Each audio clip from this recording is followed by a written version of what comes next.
Kapag nakipag-usap ka sa iba o nakipag-chat ka sa iba na hindi alam ng partner mo, isa lang ibig sabihin yan. Nag-cheat ka, cheater ka, or manloloko ka.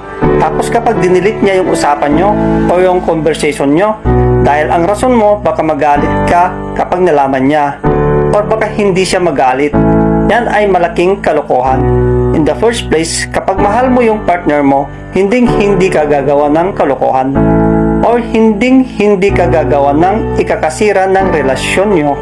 Kapag nakipag-usap ka sa iba na hindi alam ng partner nyo, ibig sabihin na meron ka pang ibang plano o interest na magkagusto at makipag-usap sa iba.